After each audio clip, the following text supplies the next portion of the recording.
Hi friends, welcome back to my channel. ముందుగా అయితే అందరికి నమస్కారం అండి. సో ఈరోజు తెలంగాణ నుంచి ఇందిరమ్మ ఇళ్ళకి సంబంధించి ఒక లేటెస్ట్ అప్డేట్ అయితే రావడం జరిగిందండి. సో అప్డేట్ చూసుకున్నట్లయితే అర్హులకి మాత్రమే ఇందిరమ్మ ఇల్లు పంపిణీ చేస్తామని సీఎం రేవంత్ రెడ్డి గారు అయితే చెప్పడం జరిగిందండి. ఇందిరమ్మ కమిటీల అనుభూతితోనే లబ్ధిదారులు ఎంపిక చేయడం జరుగుతుంది. అర్హుల జాబితాను మండల అధికారుల బృందం తనిఖీ చేయాలని ఆయనైతే తెలియజేయడం జరిగిందండి. అలానే ఇందిరమ్మ ఇళ్ళ సమీక్షలో ముఖ్యమంత్రి రేవంత్ రెడ్డి గారు అయితే మాట్లాడడం జరిగిందండి. సో అంటే మీకు అర్థమైంది అనుకున్నాను. ఈరోజు అయితే ఒక మీటింగ్ అయితే ఏర్పాటు చేయడం జరిగిందండి. సో దాంట్లో అయితే కొన్ని నిర్ణయాలు అయితే తీసుకోవడం జరిగింది. అవి ఏమిటనేది ఈ వీడియో అయితే మీకు క్లారిటీగా అయితే ఎక్స్ప్లెయిన్ చేస్తానండి. అంతకంటే ముందు మన ఛానల్ ఎవరైనా ఫస్ట్ టైం విజిట్ చేస్తుంటే ఛానల్ చూసి కంటెంట్ నచ్చినట్లయితే ప్లీజ్ సబ్స్క్రైబ్ చేసి మాకు సపోర్ట్ చేయండి. తెలంగాణ నుంచి వచ్చే లేటెస్ట్ అప్డేట్స్ మీరు మిస్ అవ్వకుండా ఉండాలంటే మన టెలిగ్రామ్ ఛానల్ అయితే ఫాలో ఉండండి. సో యూట్యూబ్లో కంటే ముందు టెలిగ్రామ్లో అయితే పోస్ట్ చేయడం జరుగుతుందండి అప్డేట్స్ అయితే. సో కాబట్టి టెలిగ్రామ్ ఛానల్ అయితే ఒకసారి విజిట్ చేయండి, నచ్చితే అయితే ఫాలో చేయండి. సో ఇక లేట్ చేయకుండా అయితే డైరెక్ట్గా అయితే వీడియోలోకి వెళ్ళిపోదామండి. ముందుగా ఈ ఇల్లు చూసుకున్నట్లయితే తెలంగాణ ప్రభుత్వంలో ఎవరైతే పేదలు ఉంటారో వాళ్ళకి మాత్రమే ఈ ఇల్లు అనేవి మంజూరు చేస్తామని అయితే సీఎం రేవంత్ రెడ్డి గారు అయితే చెప్పడం జరిగిందండి. అంటే ఇంతవరకు ఇల్లు లేనివారు, ఇంటి స్థలాలు లేని వారికి అయితే ఇవి మంజూరీ అవుతాయని అయితే ఆయన అయితే తెలియజేయడం జరిగింది. కాకపోతే ఇటీవల చూసుకున్నట్లయితే కొన్ని లేటెస్ట్ అప్డేట్స్ ప్రకారం అయితే ఎవరైతే మంత్రులు ఎమ్మెల్యేలు ఉన్నారో వాళ్ళైతే ఇందిరమ్మ ఇళ్లకు అనర్హుల జాబితానైతే అందులో అయితే అప్లోడ్ చేయడం జరిగిందని అయితే తెలియజేయడం జరిగిందండి. అంటే మీకు అర్థమైంది అనుకుంటున్నానండి. ఎవరైతే అనర్హులు ఉన్నారో వాళ్ళకి కూడా మళ్ళీ ఇల్లు అనేది లబ్ధి చేకూర్చాలని అయితే కొంతమంది ఎమ్మెల్యేలు మంత్రులు కలిసి ఈ పని చేశారని అయితే కొన్ని లేటెస్ట్ అప్డేట్స్ అయితే రావడం జరిగిందండి. దాన్ని దృష్టిలో పెట్టుకొని అయితే తెలంగాణ ప్రభుత్వం ఈ ఇందిరమ్మ ఇళ్లకు ఎంపికైన లబ్ధిదారులు పత్రాలన్నీ మళ్ళీ రీవెరిఫికేషన్ చేయాలని అయితే ప్రభుత్వం అయితే ప్లాన్ చేస్తుందండి. సీఎం రేవంత్ రెడ్డి గారితో కలిసి ఈ సమావేశం అయితే చేయడం జరుగుతుంది. ఇదేనండి ఈరోజు వచ్చిన లేటెస్ట్ అప్డేట్ అయితే. సో మీకు క్లారిటీగా అయితే అర్థమైంది అనుకుంటున్నాను. ఎవరైతే అనర్హులు ఉన్నారో వాళ్ళకైతే ఇల్లు పత్రాలు అందచేయకుండా ఉండడమే ప్రభుత్వ లక్ష్యం అయితే తెలుస్తుందండి క్లారిటీగా.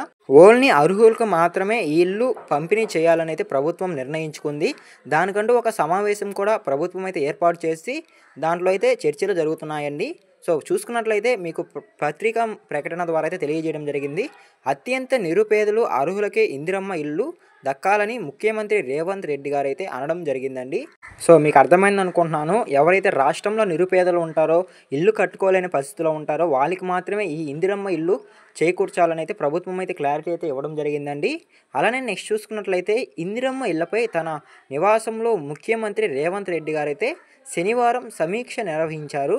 గ్రామ స్థాయిలో లబ్ధిదారుల ఎంపికలో ఇందిరమ్మ కమిటీలు జాగ్రత్తగా వహించాలని అయితే చెప్పడం జరిగిందండి. అర్హులైన ఎంపిక చేయాలని సీఎం అన్నారు. సో మీకు క్లారిటీగా అయితే అర్థమైంది అనుకుంటున్నానండి. ఎవరైతే అనర్హులు ఉన్నారో వాళ్ళనైతే ఈ ఇందిరమ్మ ఇళ్ళ కోసం అయితే ఎంపిక చేయకూడదని అయితే ఆయన అయితే తెలియజేయడం జరిగింది. అర్హులను మాత్రమే ఎంపిక చేసి వాళ్ళకైతే ఇల్లు లబ్ధి చేకూర్చేలా అయితే చూడాలని ఆయనైతే ఈ సమావేశంలో అయితే క్లారిటీగా అయితే చెప్పడం జరిగిందండి. అలానే నెక్స్ట్ చూసుకున్నట్లయితే ఇప్పటి వరకు ఇందిరమ్మ ఇళ్ళ కోసం అప్లికేషన్ తీసుకున్నవారు వాళ్ళనైతే మళ్ళీ ఈ అప్లికేషన్లు అనేవి రీవెరిఫికేషన్ చేయాలని మండలంలోని తహసీల్దార్లు, ఎంపీడీఓలు, ఇంజనీర్లను ప్రభుత్వం అయితే ప్రవేశపెట్టి మళ్ళీ అయితే ఒకసారి తనిఖీ చేయాలని అయితే సీఎం రేవంత్ రెడ్డి గారు అయితే ఆదేశాలు అయితే జారీ చేయడం జరిగిందండి. సో మీకు క్లారిటీగా అయితే అర్థమైంది అనుకుంటున్నాను. మీకు స్టార్టింగ్లోనే చెప్పానండి, ఈ అప్లికేషన్లు వేయడంలో కొంతమంది అర్హులు కూడా ఈ ఇందిరమ్మ ఇళ్ళ కోసం అయితే అప్లికేషన్స్ అయితే వేయడం జరిగింది. దాన్ని దృష్టిలో పెట్టుకొని మళ్ళీ రీవెరిఫికేషన్ అనేది స్టార్ట్ చేసి ఈ అనర్హులను తొలగించే ప్రక్రియలో అయితే ప్రభుత్వం అయితే ఉందండి. అలానే ఎవరైనా అనర్హులు ఇల్లు దక్కించుకుంటే తక్షణమే దానిని ఇందిరమ్మ కమిటీకి తెలియజేసి ఆ స్థానంలో మరో అర్హునికి ఇల్లు మంజూరు చేయాలని ఆయన అయితే క్లారిటీగా అయితే చెప్పడం జరిగిందండి. సో ఎవరైనా అనర్హులు కానీ ఇల్లు కానీ కట్టించుకుంటే ఆ ఇల్లుని మళ్ళీ వాళ్ళ పేరు మీద తీసేసి అర్హులైతే ఎవరుంటారో వాళ్ళకైతే ఆ ఇల్లు మంజూరు చేయాలని కూడా సీఎం రేవంత్ రెడ్డి గారు అయితే ఆదేశాలు అయితే జారీ చేయడం జరిగిందండి. అలానే ఈ ఇందిరమ్మ ఇళ్ల పేరుతో ఎవరైనా దందాలు చేస్తున్నట్లు తెలిస్తే వెంటనే కేసులు నమోదు చేయాలని హెచ్చరించడం జరిగిందండి. అనర్హులు ఎవరైనా ఇల్లు దక్కించుకోవాలని నిర్మించుకోవాలనుకుంటే చట్ట ప్రకారం చర్యలు తీసుకోవడం పాటు వారు పొందిన మొత్తాన్ని వసూలు చేయాలని సీఎం ఆదేశాలు అయితే జారీ చేయడం జరిగిందండి. సో మీకు అర్థమైంది అనుకుంటున్నాను. ఎవరైనా అనర్హులు కానీ ఇల్లు కట్టించుకున్నట్లయితే ఆ ఇందిరమ్మ ఇళ్లకు ఎంత లబ్ధి చేకూరించిందో ఆ మొత్తం అయితే మళ్ళీ వసూలు చేస్తామని అయితే వాళ్ళైతే తెలియజేయడం జరుగుతుందండి. ఈ ప్రకటన అయితే నిన్న శనివారం అయితే సీఎం రేవంత్ రెడ్డి గారు అయితే ఒక సమావేశం ఏర్పాటు చేసి ఆడైతే చెప్పడం జరిగిందండి. మీకు క్లారిటీగా అయితే అర్థమైంది అనుకుంటున్నానండి. అర్హులకు మాత్రమే ఈ ఇల్లు అనేది లబ్ధి చేకూరుస్తారని. సో ఇదేనండి ఈరోజు వీడియో టాపిక్ వచ్చేసి. సో మరికొన్ని రోజుల్లో అయితే ఈ రీవెరిఫికేషన్ అనేది స్టార్ట్ చేసి అర్హులైన వారికి మాత్రమే ఇల్లు మంజూరు చేసేందుకైతే తెలంగాణ ప్రభుత్వం అయితే చూస్తుందండి. ఎవరైతే అనర్హులు ఉన్నారో వాళ్ళకైతే ఇల్లు చేకూరకూడదని ప్రభుత్వం అయితే ఈ నిర్ణయం అయితే చేస్తుందండి. సో దీనిపై మీ కామెంట్ అయితే తెలియజేయండి. సో ఇదేనండి అప్డేట్ అయితే. మన టెలిగ్రామ్ ఛానల్ అయితే ఫాలో అవ్వండి. మరొక ఇంట్రెస్టింగ్ వీడియో అయితే మీ ముందుకు వస్తాను.